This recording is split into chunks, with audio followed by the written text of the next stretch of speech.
حضرت عمر فاروق رضی اللہ تعالیٰ عنہ رات کا وقت ہے، چہرے پہ نقاب ڈال کے گلی میں گھوم رہے تھے۔ میں بھی گلی میں نکلتا ہوں، آپ بھی نکلتے ہیں، لیکن مقصود یہ ہے کہ ذرا پتہ کریں باہر کی ہوا کیسی ہے۔ مقصود یہ ہے کہ پتہ کریں کہ آج برگر کس دکان کا اچھا ہے، معلومات کریں کہ محلے کی سیاست کس رخ جا رہی ہے۔ وہ بھی نکلتے تھے، لیکن مقصود یہ نہیں تھا۔ مقصد سمجھ گئے تھے نا، وہ اس لیے نکلتے تھے کہ پتہ کروں کوئی دکھی تو نہیں، کوئی تکلیف میں تو نہیں، کوئی آزمائش میں تو نہیں۔ دیکھیں نا، کام وہی ہے، میں بھی کرتا ہوں، آپ بھی کرتے ہیں، ساری دنیا کرتی، لیکن وہ ایکم احسن عملا، کردار کس کا ستھرا ہے، ذہن کس کا اونچا ہے، ذوق کس کا بڑا ہے۔ زندگی وہ بھی بتا گئے، ہم بھی گزار رہے ہیں، لیکن وہی کمزور باتیں اور وہی روایتی گفتگو اور وہی لب و لہجہ اور وہی دنیا داری کے مخصوص سی ہماری گفتگو، فلاں کیا کر رہا ہے، کہاں پہنچ گیا۔ اگر پیسے کسی نے نہیں کمائے تو کہاں نکھٹو ہے تب نہیں کمائے، اور اگر زیادہ کما لیا تو کہنے لگے ایک نمبر طریقے سے تو نہیں کمائے جا سکتے، یہ کوئی غلط رستہ اختیار گفتگو ہے بس، نشستن گفتن برخاستن۔ تو اعلیٰ کام، اعلیٰ کردار ان لوگوں، حضرت عمر گزر رہے تھے تو غلام ساتھ تھا، ایک شخص کو دیکھا کہ مدینے کے باہر خیمہ لگایا ہوا ہے۔ بھئی خیریت ہے، یہاں خیمہ کو لگایا؟ کہنے لگا امیر المومنین سے ملنے آیا ہوں، رات ہو گئی تھی تو سوچا یہیں قیام کر لیتا ہوں، صبح ان سے ملوں گا۔ تو فرمایا اندر کسی کے درد سے کراہنے کی آواز آتی ہے۔ کہنے لگا میری بیوی ہے اور بچے کی ولادت کا وقت آ گیا، تکلیف میں۔ حضرت عمر دوڑے گھر گئے، اپنی اہلیہ سے کہنے لگے نیکی کمانے کا ارادہ ہے؟ اس نے کہا ہے۔ مقصد سمجھ گئے تھے نا وہ لوگ، بالکل ہے۔ فرمایا جو ضرورت کی چیزیں ولادت کے وقت ہوتی ہیں لے لیں، کچھ گھی لے لیا، کچھ چنے لے لیے، کچھ ضرورت کی چیزیں لے لی، خاتون کو ساتھ لیا۔ یہ خاتون اول کی بات کر رہا ہوں، میں خاتون اول کی بات کر رہا ہوں۔ حضرت فاروق اعظم رضی اللہ تعالیٰ عنہ امیر المومنین ہیں۔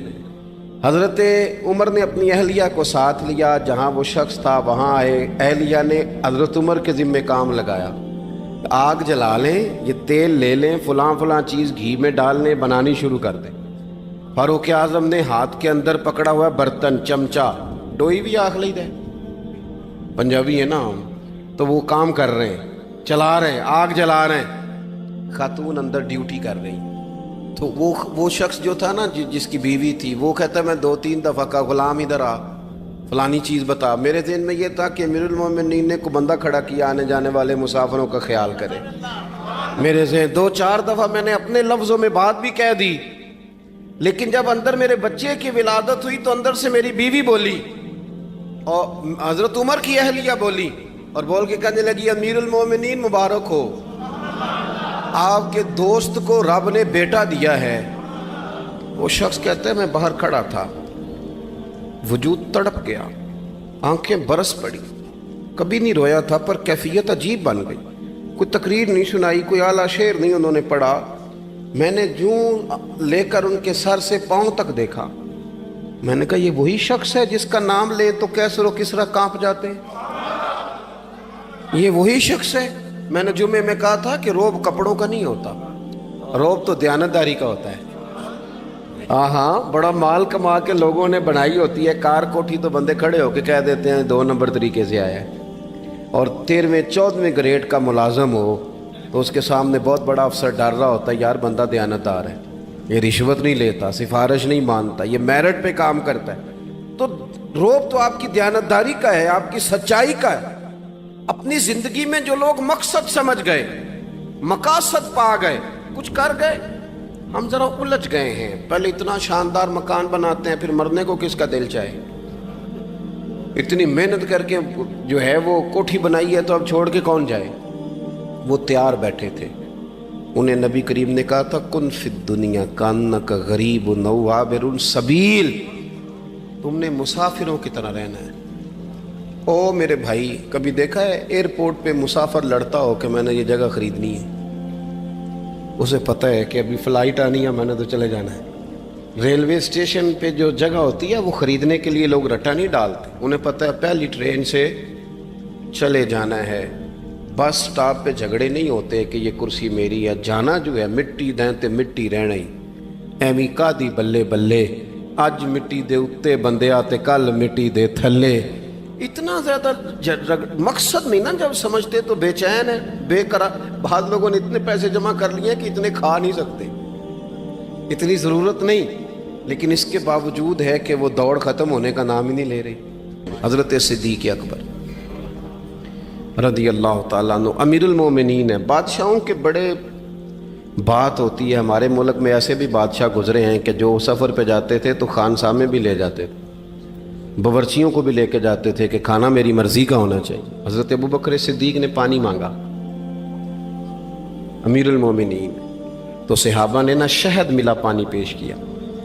کوئی اتنی لمبی بات تو نہیں, لیکن صدیق اکبر رو ہی پڑے, اور اتنا روئے کہ ہجکیاں بن گئیں. لوگ کہتے ہیں پتہ نہیں تھا کس بات پہ رو رہے ہیں, پر ہم بھی رو پڑے. حضور آپ کیوں روتے ہیں؟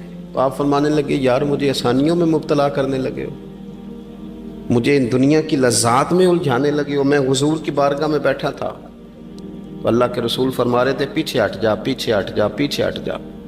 میں نے پوچھا حضور آپ کس کو کہہ رہے ہیں؟ تو حضور فرمانے لگے دنیا میرے پاس آئی تھی, وہ قریب کرنا چاہتی تھی مجھے, تو میں نے اسے کہا پیچھے ہٹ جا, میرے نیڑے نہ آنا, دور ہٹ جا. تو ہٹ تو گئی ہے پر جاتی دفعہ کہہ گئی ہے سونیا آپ تو بچ گئے ہیں, پر آپ کے بعد والے کیسے بچیں گے؟ تو مجھے سینے سے لگا لیں, گلے سے لگا لیں. مقصد اپنا سمجھیں, اعمال کا حسن پیدا کریں. اگر انسان کا مقصود مال کمانا ہے تو اگر مال مل گیا تو اس کے بعد پھر کیا کرے گا؟ کسی نے طے کر لیا تھا کہ بہت بڑی گاڑی اور بہت بڑا بنگلہ مجھے چاہیے, تو وہ بنگلہ اسے مل گیا, گاڑی آ گئی. اب تو مقاصد کیونکہ طے نہیں ہوتے, تو جو چیز انسان چھوٹا سا مقصد طے کرتا ہے وہ اسے حاصل ہو جاتا ہے. میں نے ملک سے باہر جانا ہے, گھر سیٹ کرنا ہے, ساتھ والا پلاٹ لینا ہے, ہو گیا سارا کچھ. تو اب وہ پھر انسان بے چین ہو جاتا ہے, پریشان رہتا ہے, کہتا ہے سمجھ نہیں آتی مطلب مقصود کیا ہے. اللہ تبارک و تعالیٰ نے تو ایک تنکا بے مقصد پیدا نہیں کیا, اتنا سونا انسان کیسے بے مقصد پیدا کر دے؟ تو رب کریم نے ہمیں بتایا کہ مقصد تو تمہارا ہے. مقصد ہے الذی خلق الموت والحیات لیبلوکم ایکم احسن عملا. اس نے موت اور حیات اس لیے پیدا کی ہے تاکہ پتہ چلے تم میں اچھے عمل کون کرتا ہے, تم کس قدر زیادہ اپنے رب کی عبادت کرتے ہو, کس قدر زیادہ حسن اخلاق کا مظاہرہ کرتے ہو, کس قدر زیادہ لوگوں کی خدمت کرتے ہو, کس قدر زیادہ تم دین کی تبلیغ میں, اشاعت میں, ابلاغ میں, ترویج میں کردار ادا کرتے ہو. با مقصد تمہیں بنایا, با مقصد. اچھا ترین عمل تم میں سے کون کرتا ہے؟ اس لیے موت اور حیات پیدا کی تھی کہ تم نے ستھرے سے ستھرے اعمال, بہتر سے بہتر کردار, اعلیٰ سے اعلیٰ تمہارا انداز زندگی. دیکھیں ہم نے لوگوں کے ساتھ مل کے رہنا ہوتا ہے, بہت ساری چیزیں ایسی ہوتی ہیں کہ جو تکلیف کا سامان بنتی ہیں. اب انہی لوگوں کے ساتھ اللہ نے ہمیں مل کے رہنے کا حکم دیا, ان کے حقوق ادا کرنے کا حکم دیا, تو ساتھ ساتھ نا درگزر کا بھی کہا, معافی کا بھی کہا. جب انسان معافی کر دینے والا ہو جاتا ہے, درگزر والا ہو جاتا ہے, تو پھر وہ بڑا ہو جاتا ہے, بڑے دل والا ہو جاتا ہے, بڑے حوصلے والا ہو جاتا ہے, بڑے ضرب والا ہو جاتا ہے, اس کی زندگی حسین ہوتی. تو یہاں آئے تھے کچھ کام کرنے. وہ جو ہم نے مقصود بنائے تھے نا, مطلب اچھے کپڑے, اچھی دنیا داری, اچھی گاڑی, اچھا موبائل سیٹ, وہ چونکہ مقصود نہیں تھا تو ان چیزوں کے حصول کے باوجود بھی لوگ پریشان ہیں. مقصود یہ تھا کہ بہترین عمل, سونا عمل, اعلیٰ ترین عمل میرے رسول پاک صلی اللہ علیہ وسلم کے غلاموں نے نا وہ عمل کر کے دکھایا. اعلیٰ ترین مزاج رکھتے تھے اور اعلیٰ ترین خدمت, یعنی لوگ ان کا کردار دیکھ کے نا, کردار اور عمل دیکھ کے, ہم تو لمبی تقریریں کرتے ہیں, باتیں کرتے ہیں, بڑا کچھ بتانا پڑتا ہے, لیکن وہ بس تھوڑا سا نا لوگ ان کے پاس اٹھتے بیٹھتے تھے, آتے جاتے. اتنی دوڑ ہے کہ آگے بڑھ کے اور لینا ہے, اور لینا ہے, حال میں مزید کا رٹا. وہ سمجھ گئے, ہم نا اڑے ہوئے ہیں. بہت سارے لوگ ایسے ہیں جنہیں صحیح بات کا پتہ چل گیا ہے, وہ فیصلہ کرنے میں دیر کر رہے ہیں. انہیں سمجھ آ گئی ہے کہ بہتر یہی ہے کہ میں وقت پہ مسجد آیا کروں, انہیں سمجھ آ گئی ہے بہتر یہ ہے کہ سویرے اٹھ کے نا واٹس ایپ بعد میں دیکھوں، پہلے قرآن پاک کی زیارت کر لیا کروں۔ سمجھ انہیں ہے، سمجھ ہے کہ باتیں زیادہ کرنے سے بہتر ہے درود و سلام زیادہ پڑھا جائے، پتہ انہیں ہے، وہ فیصلہ ہی نہیں کر رہے، ارادہ نہیں بنا رہے، توجہ نہیں کر رہے۔ جب بہت زیادہ بندہ دنیا داری میں الجھ جاتا ہے نا، بہت زیادہ، آسانیاں تو بندے کو جینے نہیں دیتی۔ پہلے انسان کہتا ہے کہ موٹر سائیکل ہو جائے نا تو چلو سفر آسان ہوگا، پھر موٹر سائیکل کہتا ہے ٹائر 2 ہیں، 4 ٹائروں والی ہونا، چلو مہران ہی ہو جائے خیر ہے، لیکن مہران میں بیٹھتے ہی اسے خیال آتا ہے کہ اس کی تو سیٹیں تنگ ہیں، پھر اس سے بڑی گاڑی چاہیے۔ یہ روز دوڑ ہے، بانج فقیروں کسے نہیں ماریا، اے ہوئی چور اندر دا، یہ دوڑ ہے، یہ ختم۔ حضرت ابوبکر صدیق رضی اللہ تعالیٰ عنہ امیر تھے، ہمیں تو نا جی ایک سے ایک کھانا، اور آج یہ نہیں کھانا، آج میری مرضی کا کھانا، یہ میری مرضی کا، یہ میرے بچے کی مرضی کا، یہ فلانے کی مرضی کا، وہ خواہشات کا انبار۔ اور نفس بچے کی طرح ہوتا ہے، خواہش پوری کرو تو فوراً ہی دوسری بھی بتا دیتا ہے، دوسری پوری کرو تو تیسری کی بھی خبر دے دیتا ہے۔ ہم نا چونکہ الجھ جاتے ہیں، پھر وہ الجھاؤ ہمیں باہر نہیں نکلنے دیتا۔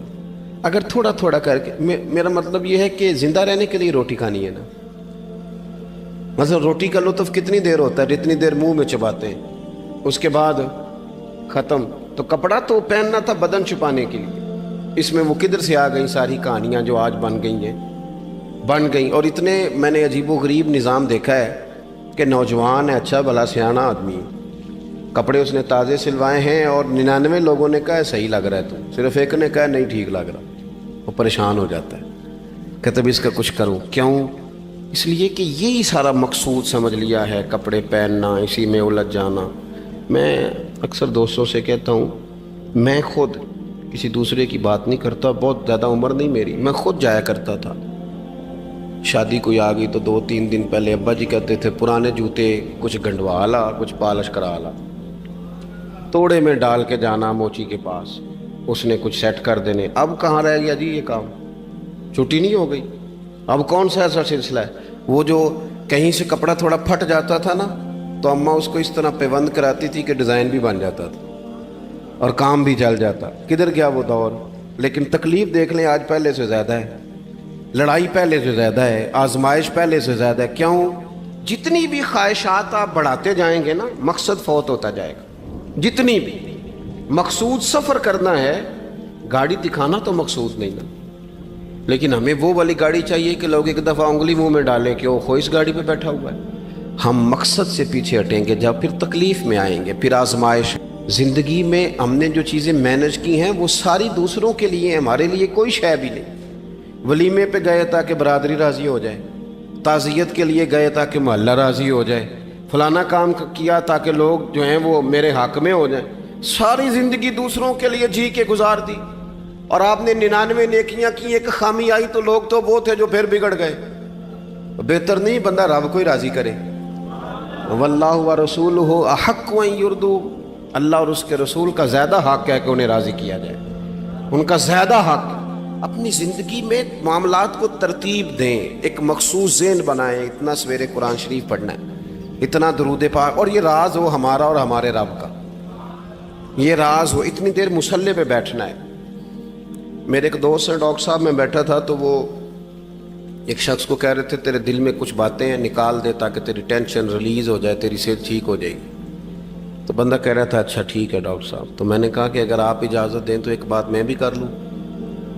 نے کہا آپ بھی کر لیں۔ تو میں نے کہا ڈاکٹر صاحب کچھ دکھ بڑے ذاتی اور نجی ہوتے ہیں، بندہ کسی کے سامنے کہہ ہی نہیں سکتا، بڑے ذاتی قسم کے ہوتے ہیں، وہ آپ کسی کے سامنے جتنا مرضی کوئی قریبی ہو، وہ بندے کی اپنی اندر کی کچھ ایسی تکلیفیں ہوتی ہیں اندر کی، آزم گنڈاں دے وچ گنڈاں 10 کیڑی کھولا، بڑے مسئلے ہوتے ہیں، آپ کیسے بیان کر سکتے ہیں، سوال ہی نہیں پیدا ہوتا۔ تو کہنے لگا پیر صاحب حال تو ہوگا نا؟ میں نے کہا بالکل ہے، ہمیں ہمارے دین نے دعا سکھائی ہے، جو کسی سے نہیں کہہ سکتے وہ اپنے رب سے کہہ دو، اللہ کے حضور عرض کر دو، کشکول طلب دراز کر کے کہہ دو مالک یہاں پریشان ہوں، وہ بڑا کریم ہے، عطا بھی کرے گا اور پردہ پوشی بھی فرمائے گا۔ اپنے اللہ کے ساتھ اپنا تعلق مضبوط کریں، اپنی زندگی میں حسن اعمال کا پیدا کریں، اعمال کا، کہانیوں کا نہیں، باتوں کا نہیں، تصویروں کا نہیں، نئی سے نئی پکچر کا نہیں، اعمال کا، اور خوبصورت ترین طریقہ ہو۔ دیکھیں نا، مشکل سے بھی تو نماز پڑھنی ہے نا، سویرے ابا بڑے غصے میں تھے تو پھر مجھے اٹھنا ہی پڑا، تو اس طرح بھی تو پڑھنی ہے۔ تو اگر بندہ ذوق سے اٹھے اور ذرا سونا کر کے وضو کرے اور ذرا صحیح کر کے مصلی بچھائے اور سجدہ کرے تو ذرا ذوق سے کرے، مجھے سوز دے، مجھے ساز دے، مجھے نیم شب کا نیاز دے، دم سجدہ خود کو میں توڑ دوں، مجھے ایسا ذوق نماز دے۔ اس ذوق کے ساتھ آگے بڑھے۔ مقاصد جب بندہ سمجھ جاتا ہے نا، مقاصد، پھر اس کے لیے آسانی ہوتی ہے۔ میں نے عرض کیا تھا زیادہ باتیں نہیں کرنی، مقصود تو ایک پیغام دینا ہے۔ اب ہم نے جانے والوں کے لیے کیا کرنا ہے؟ ایک تو یہ کہ اپنا مقصد ٹھیک کرنا ہے کہ جو رخصت ہو گئے اپنے بزرگوں کو نا یاد رکھیں۔ اصل کام ہے ان کو بول کے بتائیے۔ سال کے بعد ختم، بڑی اچھی بات ہے، سسماہی، ششماہی، سیماہی سب ٹھیک ہے، ان کو یاد رکھیں۔ حضور نہ یاد رکھتے تھے، اپنی والدہ کا ذکر کرتے تھے، اپنے والد کی بات کرتے تھے، اپنے دادا کا ذکر کرتے تھے، اپنے جانے سیدہ خدیجہ الکبریٰ رضی اللہ تعالیٰ عنہ وصال کر گئیں تو حضرت عائشہ کہتی ہیں حضور اکثر گھر میں ان کا ذکر کرتے تھے۔ اپنے بزرگوں کو یاد رکھیں، ان کا ذکر کریں، ان کو نا، والد کے لیے نا والد ہونا شرط ہے، پی ایچ ڈی ہونا شرط نہیں۔ والد کے لیے والد ہونا شرط ہے، مفتی ہونا شرط۔ والد ان پڑھ بھی ہو تو بچے کو سمجھانے کا سلیقہ سے اللہ اسے عطا کاری دیتا ہے۔ ماں بالکل ان پڑھ بھی ہو تو بچوں کو سمجھانے کا طریقہ اللہ اسے، ان سے سیکھیں، ان سے سیکھیں۔ میرے والدہ اور والدہ دونوں اپنا نام نہیں لکھ سکتے تھے، تو میں اپنے دوستوں سے کہتا ہوں مجھے کبھی موقع ملے تو میں کئی جلدوں میں کتاب لکھ سکتا ہوں اپنے ماں باپ، اس لیے کہ وہ جو ہمیں سکھا گئے، جو بتا گئے، وہ انہی کا خاصہ تھا۔ تو اپنے ایک تو جانے والوں کو یاد رکھیں، دوسرا ان کے لیے دعا کریں تو درد سے کریں، سونی کر کے کریں، صحیح کر کے کریں، اکیلے بیٹھ کے کریں۔ دعا کا سب سے زیادہ تعلق آپ کے دل کی آواز کے ساتھ ہوتا ہے، اور جس طرز میں حضور نے ہمیں حدیث سکھائی ہے نا، اس رنگ میں کبھی آپ حدیث کو سیکھیں، سمجھے نا۔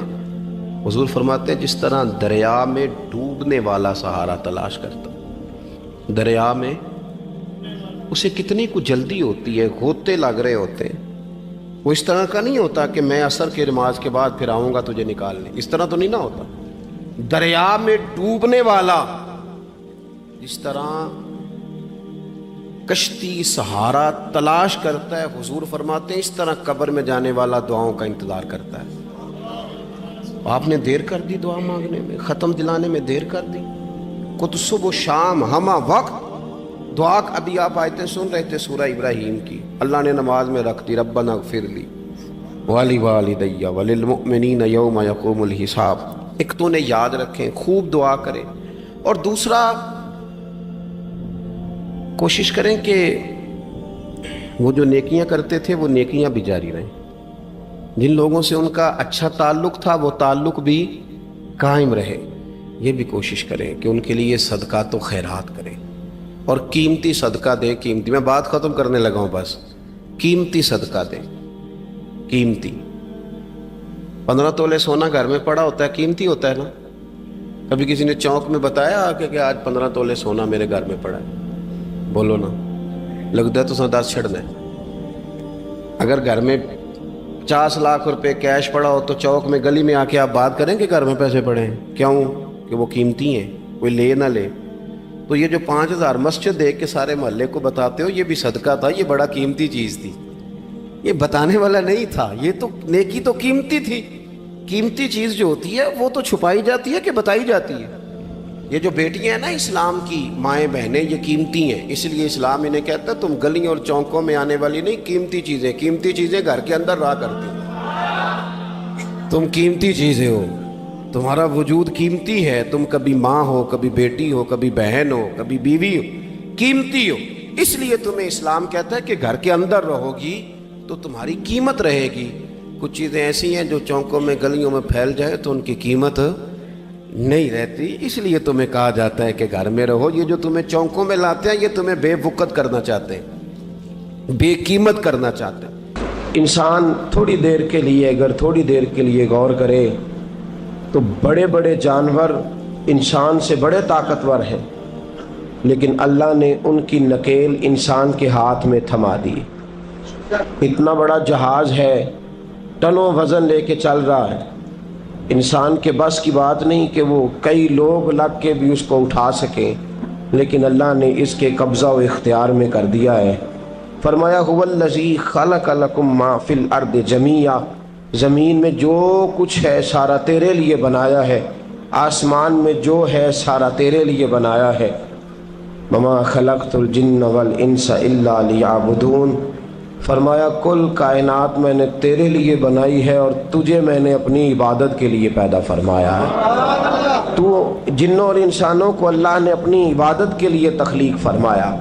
مقصد زندگی، مقصد تخلیق، دنیا میں آنے کا مقصد اولین اور مقصد آخری اللہ کی عبادت، اللہ کی معرفت، اللہ کی طرف توجہ، اللہ کی طرف رجوع، یہی ایک مقصد تھا انسان کے آنے کا۔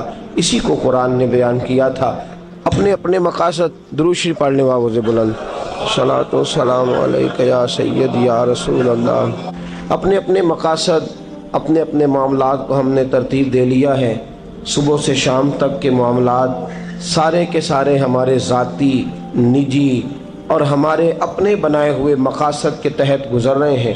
حالانکہ رب کریم نے فرمایا کہ انسان، میں نے تجھے اپنی عبادت کے لیے بنایا ہے، اپنے لیے تجھے بنایا ہے، تو میری بارگاہ میں سجدہ ریز ہو، تو میری بارگاہ کی طرف توجہ کرے، تو میرے لیے تسبیح پڑھے، تو تحلیل کے جملے بولے، تو تکبیر کہے، تو میرے محبوب پہ نازل ہونے والے قرآن کی تلاوت کرے۔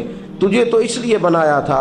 عبادت کا معنی یاد رکھیے گا، عبادت کا معنی فقط نماز پڑھنا نہیں، عبادت کا معنی صرف نماز پڑھنا نہیں، نماز عبادت کا ایک جز ہے، نماز عبادت کا ایک حصہ ہے۔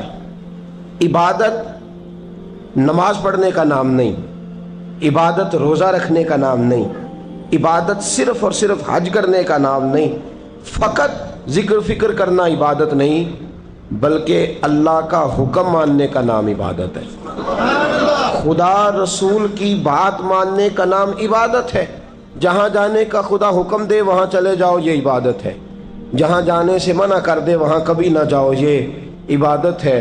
اگر نماز پڑھنے کا نام ہی عبادت ہوتا تو پھر فجر کی فجر کے وقت کیوں پڑھنی پڑتی، پھر ظہر میں ہی کیوں فرض ہوتی، پھر عصر کا وقت مغرب میں جا کے کیوں نہ شروع کیا جاتا، پھر انسان کی مرضی تھی جب پڑھ لیتا۔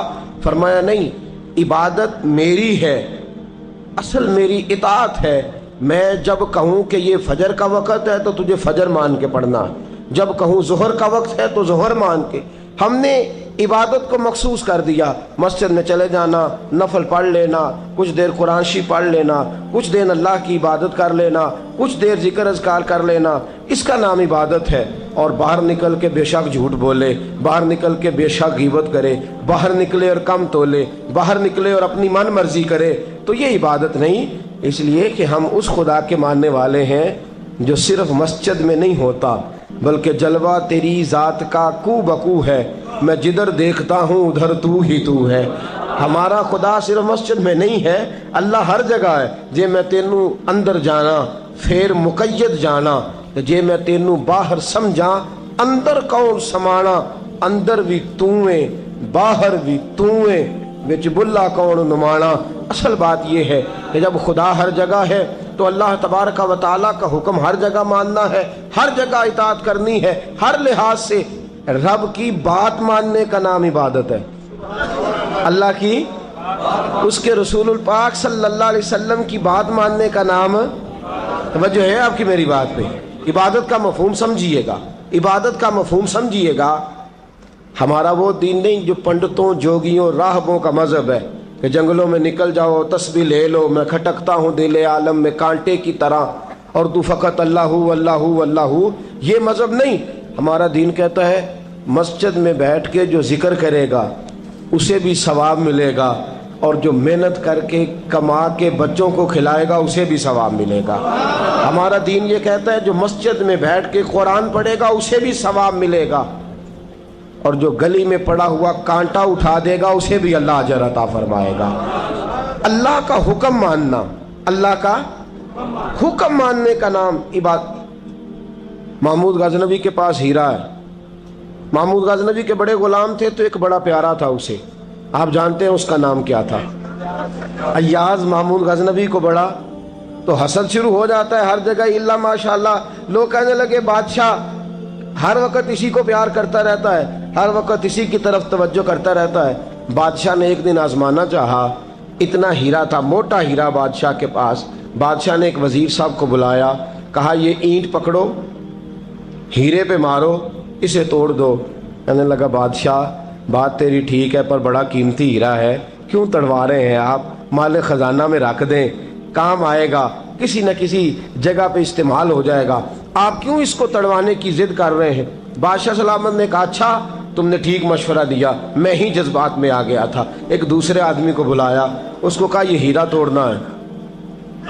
اس نے کہا بادشاہ مجھے لگتا ہے پوری دنیا میں اتنا موٹا ہیرا تیرے پاس ہے، کسی اور کے پاس نہیں ہوگا، یہ توڑنے کی چیز نہیں تجوری میں سنبھالنے کی چیز ہے، اسے سنبھال کے رکھ۔ تیسرے کو بلایا، چوتھے کو بلایا، جس کو بھی بلاتا رہا وہ بادشاہ کو سمجھاتا رہا، جس کو بلایا بادشاہ کو سمجھایا۔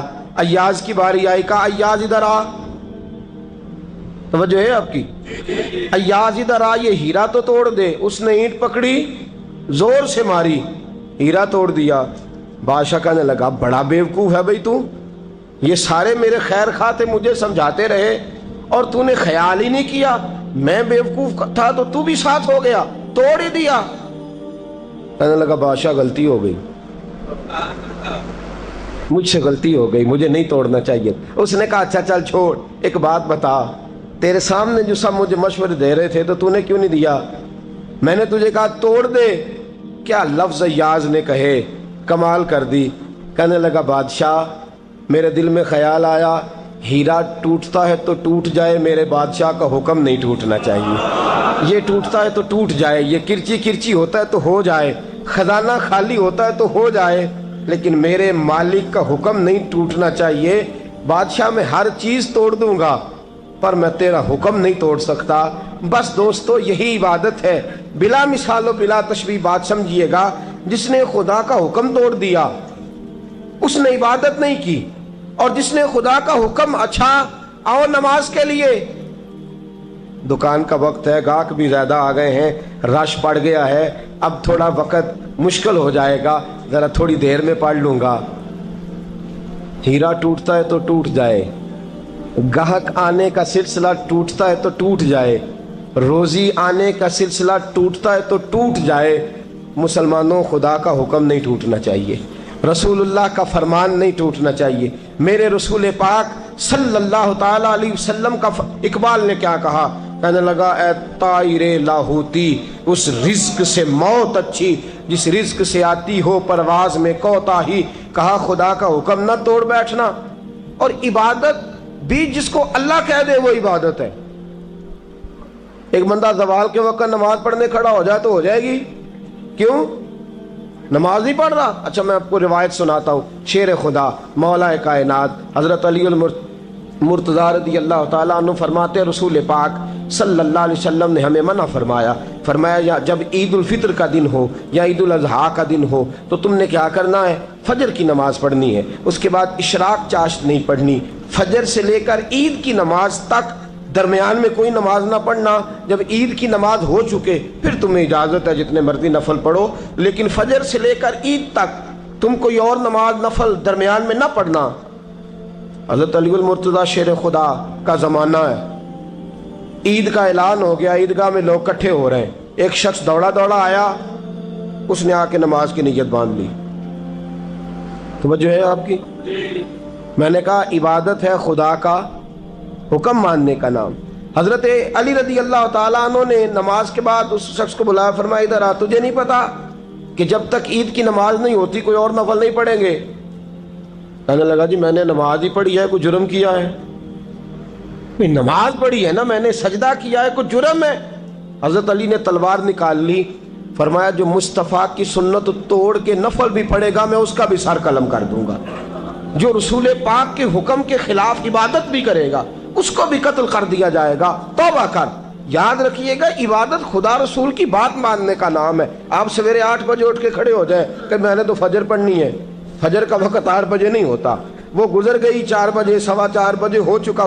ایک شخص شام 7 بجے کھڑا ہو جائے کہے جی میں تو ظہر کی نماز 7 بجے پڑھا کروں گا، یہ کیسے ممکن ہے؟ اس کا وقت تو 2 بجے کے راؤنڈ اباؤٹ ہے، تجھے اسی وقت ادا کرنی۔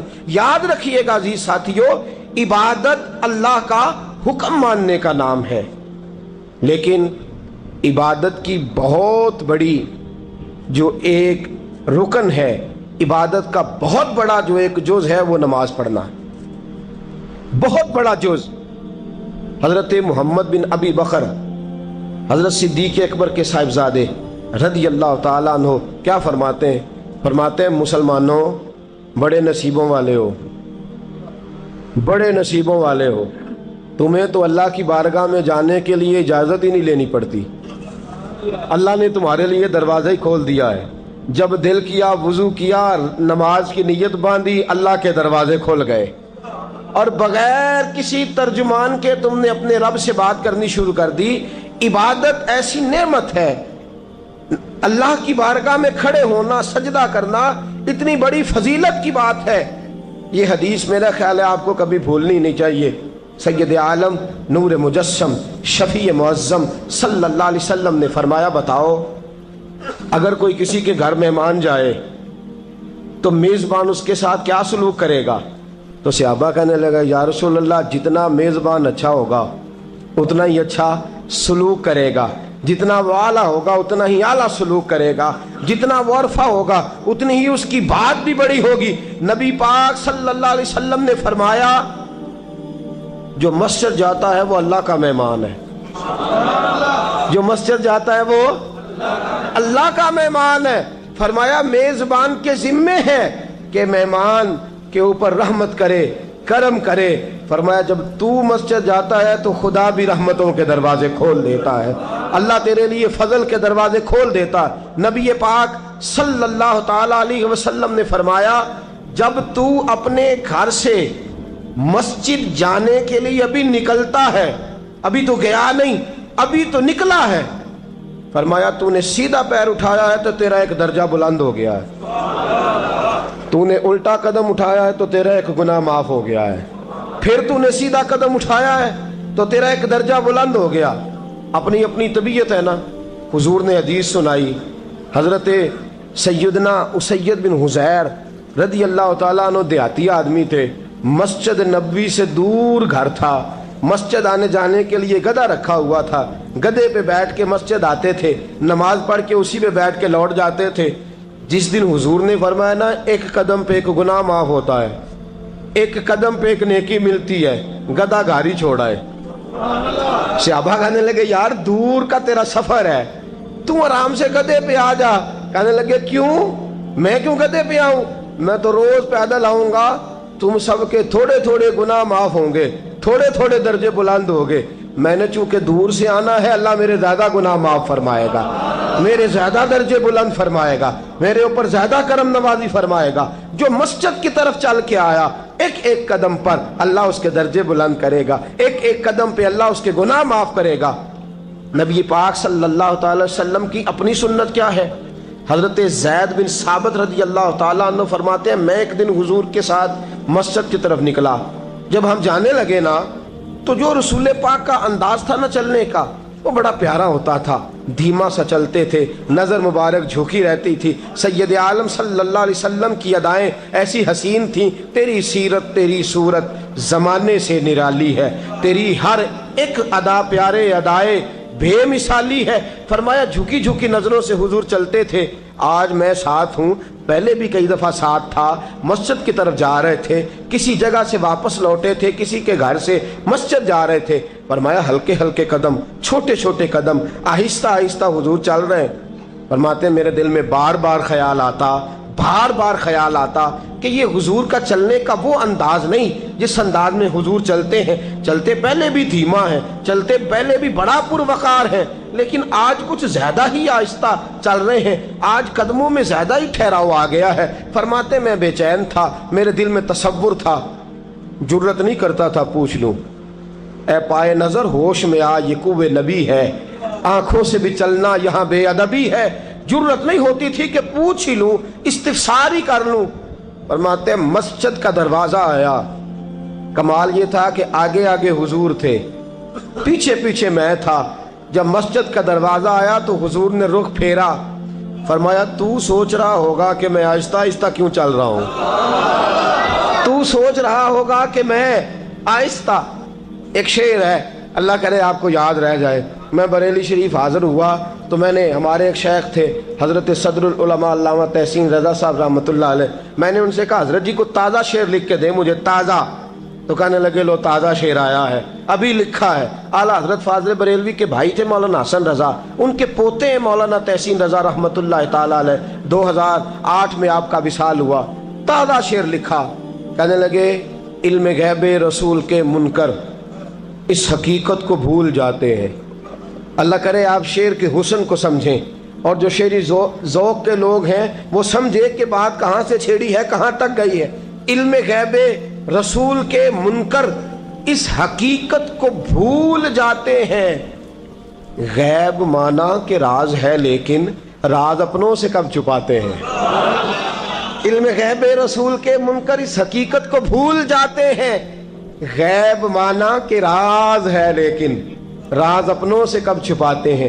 حضرت زید بن ثابت رضی اللہ تعالیٰ عنہ فرماتے رخ پھیرا اور حضور نے فرمایا تو سوچ رہا ہوگا کہ سونے آج بڑے دھیمے دھیمے قدم چل رہے ہیں, بڑا آہستہ آہستہ قدم اٹھا رہے ہیں. حضور نے فرمایا جو مسجد کی طرف چل کے جاتا ہے اللہ کی رحمت آگے بڑھ کے اس کا استقبال کرتی ہے, اور فرمایا جتنے قدم زیادہ ہوتے ہیں اتنے درجے بھی زیادہ بلند ہوتے ہیں. میں اس لیے آہستہ آہستہ آیا ہوں کہ اللہ میرے زیادہ درجے بلند فرما دے, اس لیے آیا ہوں کہ زیادہ درجے.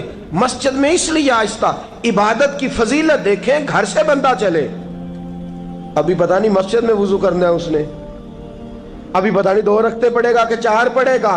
فرمایا عبادت کے لیے نکل بھی پڑے تو اللہ اس کے درجے بلند کرنے شروع فرما دیتا ہے. درجے بلند ہونے شروع ہو گئے.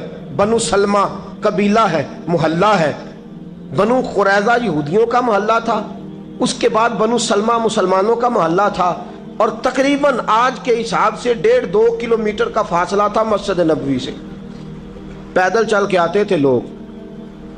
کتنے کلومیٹر پیدل چل کے آتے تھے, وہاں سے پیدل آتے تھے نماز پڑھنے.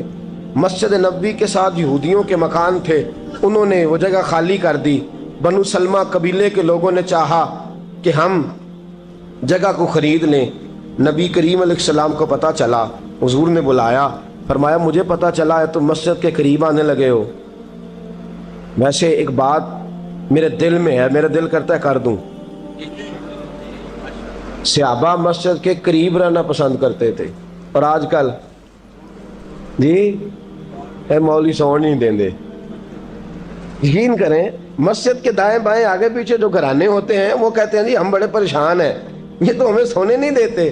صحابہ قریب رہنا. آپ دیکھیں نا, نبی کریم علیہ السلام کا گھر دروازہ مسجد میں کھلتا ہے, حضرت صدیق اکبر کا گھر دروازہ مسجد میں کھلتا ہے, سیدہ فاطمہ جناب علی کا آستانہ دروازہ مسجد میں کھلتا ہے. صحابہ مسجد کے قریب رہنا پسند کرتے تھے. بنو سلمہ قبیلے کے لوگوں نے چاہا ہم بھی قریب آ جائیں. حضور نے بلایا, فرمایا مجھے پتہ چلا ہے تم مسجد کے قریب آنا چاہتے ہو. یا رسول اللہ دور سے چل کے آنا پڑتا ہے, ارادہ ہے قریب آ جائیں. حضور نے فرمایا دور ہی رہو, تم اس طرح کرو دور ہی رہو. کہا یا رسول اللہ کیا مطلب؟ فرمایا فرشتے جب بھی نیکیاں لکھتے ہیں عبادت کی, ابھی تک تمہارا پہلا نمبر ہے, ابھی تک تمہارا پہلا نمبر ہے. یا رسول اللہ کیا مطلب؟ فرمایا اس لیے کہ تم دور سے چل کے آتے ہو تو اللہ تمہیں زیادہ اجر عطا فرماتا ہے. آخر دعوانا ان الحمدللہ رب العالمین. سیدنا و مولانا محمد. اللہ کے شیر ہے در کرار پر درود اللہ کے شیر حیدر کرار پر درود اللہ کے شیر حیدر کرار پر درود حضرت حسن حسین کے کردار پر درود اللہم صلی علی وسلم زینب کی بارگاہ میں